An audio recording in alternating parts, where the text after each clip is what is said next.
Hello tout le monde et bienvenue dans cette nouvelle vidéo facecam. Il y a 2 semaines, j'ai publié une vidéo sur les inspirations, etc. que je pouvais avoir et ce que je voulais faire sur cette chaîne YouTube, etc. Et il se trouve que j'ai eu un commentaire qui me disait, que je pouvais aborder certains sujets comme le sujet de la politique, du tricot, de la cuisine, etc. ou en tout cas et aussi de mon stage que je suis en train de faire actuellement parce que je suis en reconversion professionnelle. Et en fait, on est le 4 mars et le 8 mars 2026, il y a les votations en Suisse. Et je crois que là, ça touche des...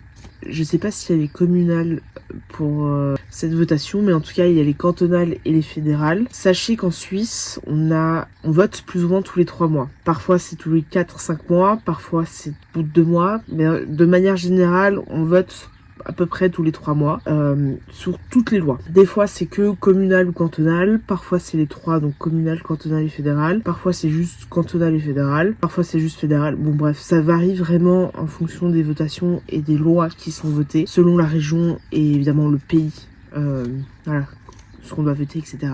Par exemple, moi, là où j'habite, le quartier où j'habite appartient à la ville de Genève. Donc mes votations communales, entre guillemets, ce sera par rapport à la ville de Genève, même si c'est pas le quartier dans lequel je vis actuellement. Parce que on a certains secteurs qui appartiennent à la ville de, entre guillemets, certains secteurs, hein, on s'entend. Il y a certains plutôt quartiers, du coup, qui appartiennent à la ville de Genève, même si c'est pas là où on habite même si le quartier en question n'est pas celui dans lequel on habite, ça appartient à la ville de Genève et donc tous ceux qui habitent à la ville de Genève doivent voter sur ce qui se passe. Cantonal, donc c'est vraiment tout le canton par exemple de Genève, parce que moi j'habite à Genève. Donc moi par exemple s'il y a des votations cantonales, donc le canton de Genève, tout le canton va se mettre d'accord sur les lois qui vont régir dans le canton. Et fédéral, ça va être du coup tous les cantons de la Suisse, donc les 26 cantons qu'on a en Suisse vont voter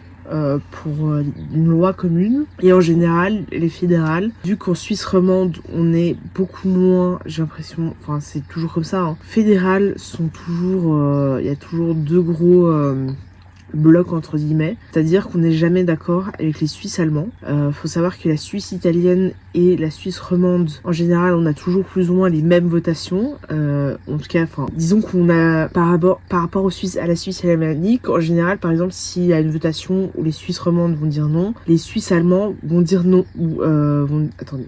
Je me perds dans mes explications. Attendez. Si par exemple faut que je recommence. Parce que déjà si je me perds, je sais pas si vous allez réussir à me comprendre. Par exemple pour une fédérale, si il y a toujours 2 gros blocs, donc comme j'ai dit, la Suisse romande et la Suisse alémanique. La Suisse romande c'est les Suisses francophones, la Suisse alémanique c'est la Suisse allemande. En général, on n'est jamais d'accord pour les votations fédérales. À savoir que par exemple et la Suisse italienne est souvent d'accord avec la Suisse romande.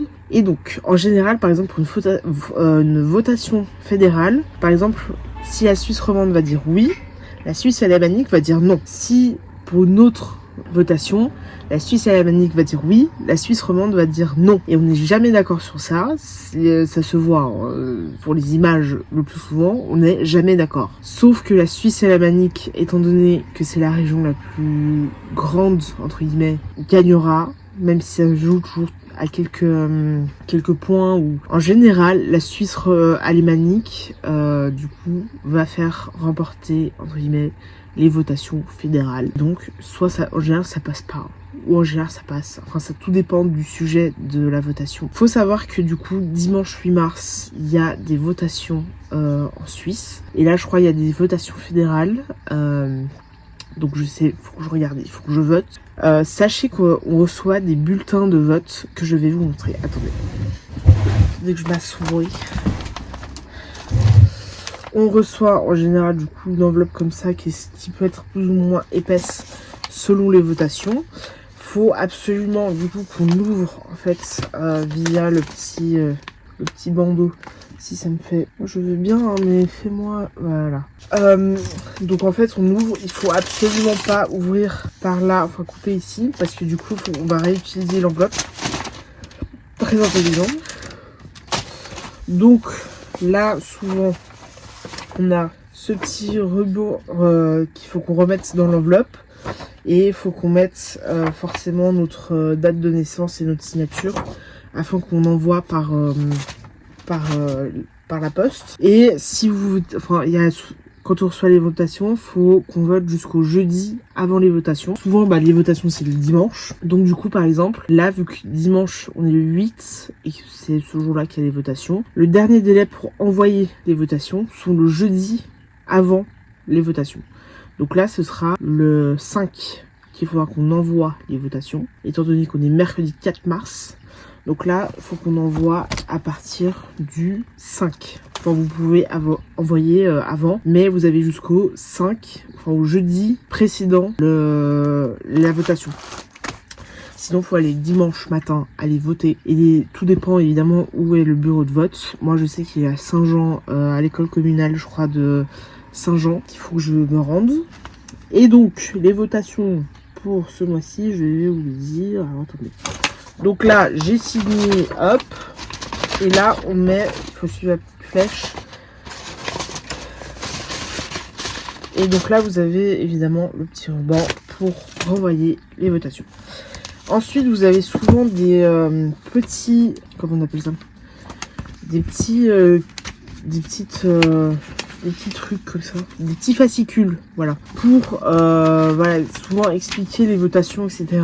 et avoir un peu parfois des voilà, par exemple, vous avez sur les en fait, vous pouvez avoir, je sais pas comment expliquer, je suis nulle pour ça, pour les explications. Et pourquoi je suis aussi nulle? Bref, voilà, là ça va être beaucoup plus facile. Votation cantonale. Vous avez plusieurs objets, etc. Et donc vous avez des petits fascicules qui expliquent qui vote quoi, etc. Donc là, par exemple, pour les votations cantonales, en tout cas à Genève, et je pense que ça change pas beaucoup d'un canton à l'autre, mais en tout cas à Genève, on a un petit fascicule comme ça, qui, j'aimerais bien qu'il fasse là, voilà, comme ça. Et donc, à l'intérieur, pour tous les objets de votation, vous avez par exemple les parties qui sont ici, et chaque colonne est une votation, un objet de votation. Et en fait, vous savez quelle partie vote quoi, etc. Et après, vous faites en fonction de ceux que vous suivez ou quoi. Par exemple, je dis n'importe quoi, le parti du travail, je crois que c'est un parti de droite, mais je suis pas sûre. Par exemple, on votait oui, non, oui, non, oui, oui, oui, non, selon les objets, etc. Et donc, par exemple, vous pouvez regarder, peu importe, Union populaire, ok, ils votent pas pareil, ok. Et en fait, si vous avez des petits traits, en fait, là, vous pouvez avoir des petits traits. Donc là, vous avez le numéro de l'objet de votation. Et là, vous avez, par exemple, un tel vote oui, un tel vote pas, un vote non, etc. Et en fait, les petits traits, c'est les abstentions des partis, parce qu'ils veulent pas voter, etc. Donc ça, c'est les votations un peu cantonales, etc. Et après, en fait, vraiment, voilà. Ça, c'est les petits fascicules qui peuvent vous renseigner. Après, vous avez des sites, je sais plus comment ils s'appellent, je suis nulle pour retenir. Pourtant, j'ai appris ça à l'UCG, une honte. Donc là, on a, en tout cas pour Genève, une votation cantonale et on a 6 votations fédérales. Donc là, souvent c'est sous une page et en fait vous avez tous les objets de votation. Attendez, tous les objets de votation et là vous allez voter. J'aimerais bien qu'il fasse, qu'il reste. Et là vous avez les oui, non, etc. Et vous votez et ensuite vous mettez dans la petite enveloppe qui est fournie avec, afin d'être sûr que ce soit pas, je sais pas comment cliquer, mais en fait c'est juste pour éviter toute problématique, je crois. Là par exemple, bon, moi on m'a toujours dit jusqu'au jeudi, mais apparemment c'est jusqu'au samedi. Mais moi je vous conseille de faire ça le jeudi qui précède les votations. Voilà. Sinon il faut aller au local de vote entre 10h et midi le dimanche matin. Et généralement, c'est dans la journée, on a les résultats de vote. Et donc voilà. Donc là, les votations, on a pour une monnaie suisse libre et indépendante sous forme de pièces et de billets. Je crois que c'est pour garder la liquidité suisse. Et donc ne pas perdre cette liquidité et de pas payer uniquement en carte bancaire. Je crois qu'il y a certains pays comme je crois que c'est un pays nordique qui a plus de monnaie et qui paye tout en carte. Donc là, ce serait pour garder en fait la monnaie en fait, garder de la liquidité en Suisse, etc. On a un contre-projet, donc ça c'est vraiment génial, les contre-projets, etc. Qui est, je crois, pour garder, pour rester en numérique, enfin payer par carte, je crois, de ce que je comprends comme ça. Et après, s'il y a évidemment une égalité entre le projet, enfin l'initiative et le contre-projet, faut qu'on choisisse entre les deux, donc soit entre l'initiative et le contre-projet pour être sûr, voilà, de ce qu'on fait évidemment. Ensuite, on a, je crois, par rapport à la télé et / radio suisse, qui est la RTS et la SSR, je crois. Donc savoir si on doit payer plus ou moins, etc.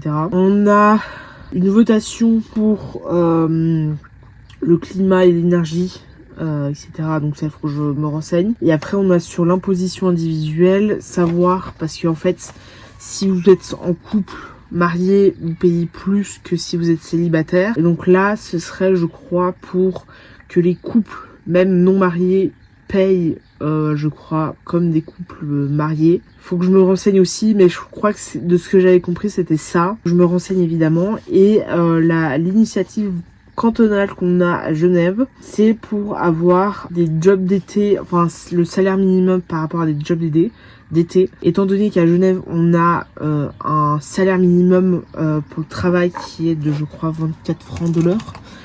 Ouais, autour des 24 francs de l'heure, et ils veulent que les jobs d'été ou jobs étudiants soient réduits de 5 ou 6 francs de moins, donc que ceux qui ont un job d'été ou job étudiant soient payés, je crois, à 18 ou 19 francs. Bref, pour payer, quoi, c'est finalement ça. Donc je vais évidemment me renseigner, et faut savoir aussi sur la politique suisse, on est censé être un pays neutre. On est, je pense, tout sauf neutre, parce qu'on aime bien faire des trucs un peu en soum-soum finalement. Voilà, c'est un peu la politique suisse. On est neutre, mais je pense que quand ça arrange les politiciens, on fait un peu tout par derrière, et ouais, on fait un peu tout par derrière finalement. On n'a pas de président tel quel comme on peut avoir en France, aux States ou ailleurs dans le monde. On a ce qu'on appelle des conseillers fédéraux, on en a 7, et en fait chaque année on a ce qu'on appelle un président, ce qui est en fait juste un poste plus représentatif, plus que vraiment prise d'opposition, parce que vraiment on a 7 ce qu'on appelle du coup conseillers fédéraux, et en fait le président fait partie des 7 conseillers, et en fait c'est juste pour représenter la Suisse principalement à l'étranger, parce que par exemple s'il y a un événement international, etc., les 7 conseillers ne vont pas se déplacer, et donc ça change chaque année. Et en fait, ce président va plus représenter du coup la Suisse à l'étranger, et va avoir plus un rôle représentatif que décisionnaire par rapport aux 6 autres conseillers fédéraux qu'on a. Et voilà, donc ça en général, c'est rare on vote pour voilà, s'il y a un changement dans les conseillers fédéraux, voilà, même pour les représentants cantonaux qu'on peut avoir au niveau des chambres, etc. en Suisse, parce qu'on a différentes chambres au niveau de la politique, etc. Mais du coup, on vote plus sur les lois, et parfois ça nous arrive quand il y a des votations pour des lois qu'on reçoit dans la même enveloppe pour les conseillers, etc. et les représentants cantonaux qui vont représenter le canton finalement dans la capitale qui est Berne. Et donc c'est vraiment ça la politique en Suisse, qui est légèrement différente de tous les pays. Évidemment, un Genevois ne pourra pas voter pour des votations cantonales, par exemple du canton de Vaud, Valais, etc. parce que on n'a pas forcément entre guillemets les mêmes problématiques et les mêmes sujets de votation finalement. Par exemple en Suisse, on a un salaire minimum qu'on a dans 2 autres cantons qui n'est en plus pas le même. Par exemple dans le canton de Vaud, il n'y a pas de salaire minimum, dans le canton de Valais, il n'y a pas de salaire minimum. Voilà, donc Genève fait partie des 3 cantons qui ont un salaire minimum, qui n'est pas du tout le SMIC. Ce n'est pas un SMIC qu'on a, c'est vraiment un salaire minimum. Le SMIC, c'est vraiment très français, qui est vraiment national. Le salaire minimum n'est pas du tout national, mais selon les cantons, etc. Je crois qu'il y a le canton du Tessin, et si je dis pas de bêtises, j'ai envie de dire Neuchâtel, mais je suis pas sûre que ce soit Neuchâtel le 3e canton. Mais je sais que Genève fait partie des 3 cantons qui ont un salaire minimum. Il me semble que, je crois que c'est au Tessin, mais je suis pas sûre. À un moment donné, le salaire minimum était, je crois, de 18 ou 19 francs minimum. Et je crois, si c'est Neuch, il me semble que c'était autour des 20 francs aussi, genre 20 ou 21 francs de l'heure. Genève est à 24, il me semble autour des 24. Faut savoir que Genève fait partie des cantons les plus chers en Suisse, voire le canton le plus cher en Suisse. Je crois il y a Zurich qui peut être fait partie, je crois, aussi des cantons les plus chers. Et je crois qu'il n'y a pas de salaire minimum à Zurich. En tout cas, j'ai pas entendu parler qu'il y ait un salaire minimum. Et donc voilà, Genève, forcément, c'est beaucoup plus cher, par exemple, certaines villes et certains cantons en Suisse. Donc ils ont fixé un salaire minimum. Il augmente un petit peu chaque année, finalement, ou en tout cas, assez régulièrement, il augmente, mais pas de beaucoup, soyons honnêtes. Donc on fait partie de l'élite, finalement, j'allais dire. Mais voilà. En Suisse, faut savoir qu'il y a aussi des pauvres. C'est pas parce qu'on a des salaires élevés qu'on est riche. Loin de là, c'est vraiment un mythe que les gens ont en disant qu'en Suisse, nous sommes riches, alors que pas du tout. Il faut savoir que c'est un peu... on a, oui, des salaires élevés, mais c'est que le coût de la vie est élevé. Les loyers sont chers, on paye les assurances maladie, contrairement par exemple à la France, où vous avez comment on appelle ça ? Je crois que c'est vers la carte que vous avez. Bref, qui est prise en charge par l'État. On a les téléphones qui sont chers, enfin les abonnements téléphoniques qui sont chers, les abonnements de télévision qui sont chers, on a tout qui est cher. Les prix des courses au supermarché, oui c'est cher, etc. Donc les salaires vont avec. Et voilà, le coût de la vie en Suisse est cher, donc on a des salaires qui sont élevés. Mais ça veut pas dire que nous sommes riches, loin de là. Je fais partie de ce qu'on peut appeler des gueux, finalement, de la populace. Sachez que vraiment, c'est pas parce qu'on vit dans un pays riche que ça veut dire qu'on est riche, loin de là. Il y a des riches partout, comme il y a des pauvres partout. Sachez qu'en Suisse, on a aussi des sans-abri, on a aussi des gens qui sont pauvres, etc. On n'a pas que des riches. Même si on vit évidemment en Suisse, ça ne veut rien dire finalement. Évidemment, l'avantage, c'est qu'il y a aussi des frontaliers qui sont là et donc qui ont un salaire suisse, qui vivent soit en Suisse, en Allemagne, en Autriche, en Italie, etc. Donc tous les pays frontaliers à la Suisse finalement. Mais c'est vrai que c'est pas parce qu'on a un salaire élevé qu'on est riche. Hein. Croyez pas que ça veut dire que les deux ne vont pas ensemble. Hein. Sachez vraiment que c'est pas du tout le cas. Mais voilà. Donc la politique suisse est censée être une politique un peu neutre. Je sais pas si j'étais claire et que cette vidéo vous a plu. Mais en tout cas, j'ai essayé de faire de mon mieux. Et n'hésitez surtout pas à me dire si cette vidéo vous a intéressé, si j'ai été claire dans mes propos, si ça a été bien ou pas. C'est un peu les basiques finalement de la politique suisse. Et j'espère que j'ai été le plus clair possible. Chose que je ne suis finalement pas. J'ai pas l'impression d'être claire dans mes vidéos explicatives. Mais voilà. Donc j'ai essayé d'expliquer au mieux et de faire de mon mieux finalement. J'essaierai peut-être de faire plus de vidéos un peu plus politiques. Même si sachez que je ne suis absolument pas calée en politique. Vraiment je suis pas du tout calée à ce niveau-là. Mais en tout cas je vais essayer de faire plus de vidéos, etc. Et plus de vidéo facecam explicatif. Et moi je vais du coup aller voter pour le 8 mars. La votation sera déjà passée. J'essaierai de vous tenir au courant des votations évidemment. Sinon il faudra regarder sur la RTS. Souvent ils suivent, ou les Mains Bleues, etc. Des chaînes bien suisses finalement. Donc c'est vraiment la Suisse, c'est vraiment la politique entre guillemets de votation la plus directe qui existe au monde. Et vraiment c'est voilà, c'est bien finalement d'avoir ça, contrairement à la France qui se dit comment déjà, qui se dit démocratie, alors que pour moi la France est tout sauf une démocratie. Excusez-moi, hein. La Suisse est une démocratie, la France ne l'est pas du tout pour moi. La France c'est plus lié à une politique finalement, comment on appelle ça, si c'est pas démocratique, comme les dictateurs, c'est-à-dire très peu de votation et on impose aux gens finalement. C'est plus proche de la dictature que de la démocratie. Voilà, étant donné qu'en France on vote quasiment tous les 5 ans, parce que j'ai aussi la nationalité française. Pour moi la politique française est proche de la dictature que de la démocratie. Voilà, parce que quand vous vivez en Suisse où vous votez presque tous les 3 mois, enfin plus ou moins tous les 3 mois, et qu'en France vous votez tous les 5 ans pour voter, pour élire un imbécile au pouvoir, c'est vrai que c'est un peu compliqué. Donc franchement, la France pour moi est plus proche de la dictature que de la démocratie finalement. Voilà, j'espère que cette vidéo vous a plu et on se retrouve la semaine prochaine pour une nouvelle vidéo. La pause.